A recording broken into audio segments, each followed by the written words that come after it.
Bonjour les Verseaux, je suis ravie de vous retrouver pour le tirage de vos énergies pour le mois de novembre 2020. Bien entendu, ces énergies concernent votre signe solaire, ascendant et lunaire. On passe de suite à la tendance générale avec l'oracle de la sorcière. Et en première carte, nous avons Nos, les âmes sœurs ont rendez-vous, âmes sœurs, contrat d'âme. Et en deuxième carte, nous avons la Guse, croissance, évolution. Eh bien, nous avons de belles énergies, des énergies de rencontre pour vous, amis Verseau, durant ce mois de novembre. Tout ce qui est rencontres sont favorisées, que ce soit d'ordre professionnel, d'ordre affectif ou autre. Ça va vous permettre justement de rentrer dans une nouvelle phase de vie, d'évoluer. Ça va vous donner un plus. Ça va vous permettre justement peut-être de vous réaliser, de vous trouver. Pour moi, vous allez passer un cap, il y a une évolution qui est là grâce à ces rencontres. Bien entendu, on va voir après l'influence de cette tendance générale sur vos différents domaines. Justement, on passe au domaine relationnel et sentimental avec cette première ligne, avec l'oracle des haïkus, Renaissance. Au chant du printemps, les cours d'eau rigolent de nouveau. Donc, vous voyez, Renaissance, il y a du renouveau. Vous allez rencontrer de nouvelles personnes au niveau relationnel, vous allez élargir votre cercle de connaissances, tout ce qui est liens sociaux sont favorisés vous concernant un mini-verso, donc que ça soit d'ordre virtuel, bien entendu vu le contexte, mais aussi physiquement. En tout cas, il y a des énergies positives, même au niveau sentimental. Ça vous, voilà, vous l'aurez compris, tout ce qui est nouvelles rencontres sont favorisés.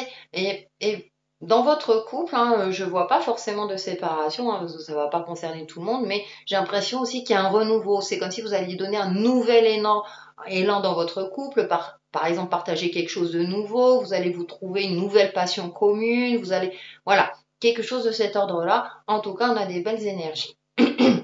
Avec le tarot Téléma, nous avons la tour en carte numéro 1. Ça peut être un coup de foudre, on va voir la suite. Oui, coup de foudre, donc voilà, alors ça va concerner surtout ceux qui sont en recherche, mais avec ce page de bâton, on a une nouvelle passion, une nouveauté, vous voyez, renaissance, croissance, évolution. Il y a quelque chose qui fait que dans du domaine et on a les amoureux. Le choix du cœur, on a de belles énergies où tout est favorisé pour rencontrer l'autre, pour se laisser rencontrer également, pour donner un nouvel essor si vous êtes en couple. Tout ce qui est les liens amicaux aussi sont favorisés. Il y a une belle ambiance. Voilà, vous allez il y a de belles énergies, donc ne vous posez pas la question, allez-y, profitez, savourez tout cela. Et pour faire la synthèse de votre domaine, c'est je ne crois pas ma propre histoire. C'est intéressant parce que les infirmières, enfin le domaine médical est à l'honneur en ce moment, mais on a de belles énergies aussi. On va lire le texte.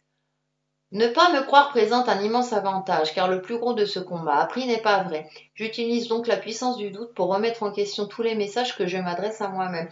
C'est-à-dire que là, du coup, on vous demande effectivement de pas être dans le doute, justement, de profiter de toutes ces belles énergies, de faire confiance, parce que vraiment, vous avez des énergies très positives à ce niveau-là.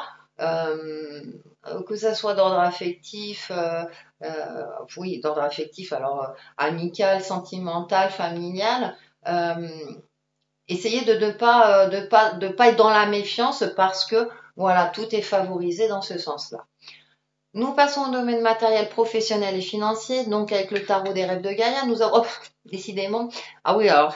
Et ça influence tous les domaines. La numéro 12, Union, très belle carte qui me parle d'alignement, d'équilibre, de transformation avec le papillon là au centre. On a le yang, le yin, il y a une belle harmonie. Donc j'ai l'impression que même au niveau euh, professionnel, vous êtes dans un domaine qui vous plaît ou en tout cas vous gérez bien, soit votre affaire si vous êtes indépendant, même si je sais que c'est pas évident pour vous en ce moment, mais c'est comme si vous alliez trouver des solutions. Si vous êtes votre poste vous convient, il y a quelque chose où vraiment il y a une forme pour moi d'abondance, d'harmonie et d'équilibre. que ce soit aussi sur le plan matériel où vous appréciez l'abondance dans votre vie ou sur le plan financier. Avec le tarot de la magie verte, nous avons le 5 de denier. Bien, on va voir la suite parce qu'il y a quand même des craintes qui ressurgissent au niveau matériel concret. 8 de pentacle. Je disais, je parlais des indépendants effectivement, mais j'ai l'impression que vous allez trouver une solution avec ce 8 de pentacle de denier. Parce que y a de belles énergies.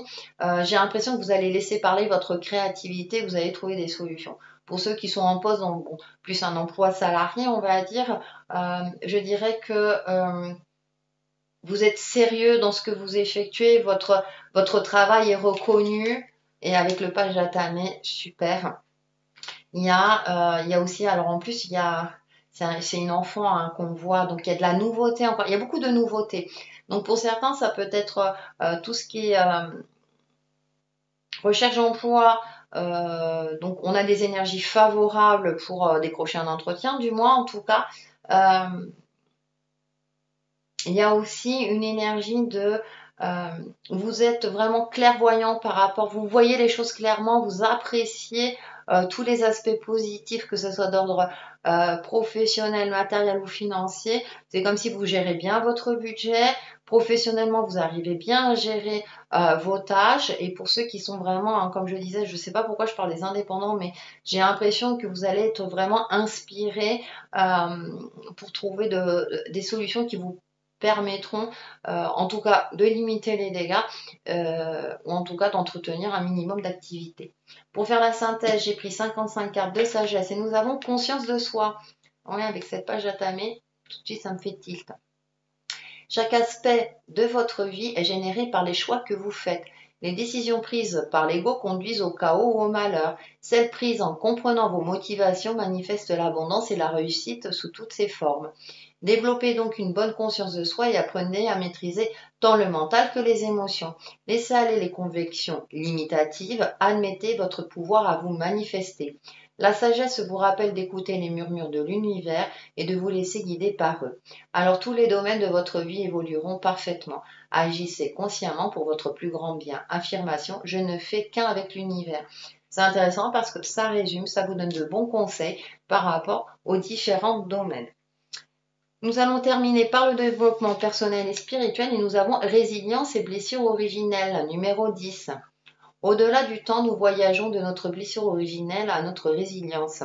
J'ai l'impression qu'effectivement, comme on a de belles énergies, on a quand même une petite crainte, mais que, en tout cas, on vous invite, si ce n'est pas déjà fait, à travailler sur vos blessures. Alors, c'est des blessures qui peuvent remonter en fonction de vos croyances à des vies anciennes, à votre karma, à votre famille karmique, il y a quelque chose de cet ordre-là.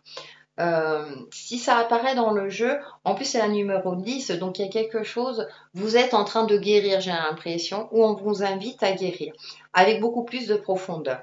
On va aller un peu plus loin avec The Vision Quest Tarot, et nous avons le 9 de l'air, blessure, bon bah voilà. Le 9, en plus on est dans le 9, donc pour moi, voilà, c'est ce que je disais, vous êtes en train de guérir, vous allez arriver au bout.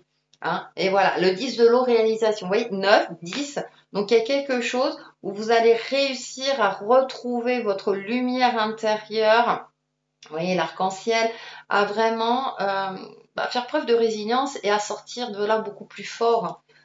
Et avec le 7 de feu, endurance. C'est-à-dire que vous allez vraiment prendre conscience que c'est pas évident parce que effectivement des douleurs psychiques mais même physiques, il y a des choses qui sont pas forcément évidentes, mais j'ai l'impression que vous allez réussir à y faire face même si c'est douloureux. C'est-à-dire que là en carte centrale on a la carte de réalisation, donc vous allez vers votre propre réalisation. Donc soit c'est un travail que vous effectuez par vous-même ou à l'aide de professionnels tels qu'un sophrologue, un magnétiseur, un chaman, peu importe en fonction de vos croyances. En tout cas, on a de belles énergies. On vous invite, soit vous êtes en plein dedans, ou en tout cas effectuer ce travail-là, parce qu'il y aura des répercussions très positives sur les différents domaines. Pour faire la synthèse donc de ce domaine, vous voyez, c'est intéressant parce qu'on voit l'arbre qui tient bon parmi la tempête. Ça me fait penser à la carte de l'endurance. On va voir le texte. Examine et identifie chaque croyance qui prend racine dans une peur irrationnelle. Pose-toi la question. Est-ce que j'en ai encore besoin? Si la réponse est non, remplace-la par une croyance basée sur la confiance et l'amour. Les bénédictions vont se répandre sur toi dès que tu auras fait cela. Rends-toi ta liberté. Waouh! Voilà, ça, ça résume. Voilà. Et ça permet de, voilà, de clarifier les choses. C'est super intéressant. Donc, on vous a de belles énergies, amis Verseau. Profitez-en. Allez, le petit conseil au mantra pour vous aider dans tout cela. Et nous avons, ah bah, ouais, nouveau départ. Merci Ange de m'ouvrir les portes du changement. Je suis prêt. Vous voyez, hein, je disais croissance, évolution, très belle carte. N'hésitez pas à vous dire ce mantra aussi bien intérieurement qu'à voix haute. Ça vous permettra de vous réaliser, de passer un très bon mois de novembre pour vous, les Verseaux. Voilà pour les Verseaux pour le mois de novembre 2020 et je vous retrouve très très vite sur ma chaîne Texi et Chemin de Vie. Bye bye!